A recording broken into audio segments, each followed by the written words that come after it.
मी आज कच्च्या कांद्याची कांदवणी कशी करायची ते दाखवणार आहे। चला तर आपण आता कच्च्या कांद्याची कांदवणी बनवूया। त्यासाठी मी एक मोठा कांदा बारीक कापून घेतला आहे। त्यात मी आता चवीनुसार मीठ घालणार आहे। चवीनुसार मीठ, आपल्याला तिखट कितपत हवं आहे तेवढं तिखट घालणे। त्यानंतर पाव चमचा हळद,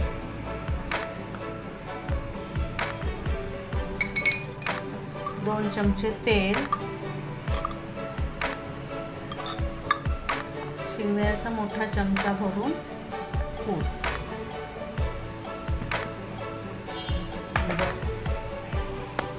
त्यात लिंबू, अर्धा चमचा रस होईल एवढा लिंबू पिळायचा, पाव चमचा साखर आणि हे छान असं मिक्स करून घ्यायचं। ही कांदेवणी शक्यतो कधी बनवतात? चला आता भाजी कमी पडायला लागली, भाजी पुरणार नाही असं वाटतंय, तर 2 मिनिटात हे तयार होतंय आणि चवीलाही छान लागतं। ही झटपट होणारी रेसिपी आहे। मला ही रेसिपी आवडली असेल तर लाईक करा, सबस्क्राईब करा आणि बनवून बघा, खूप छान लागते।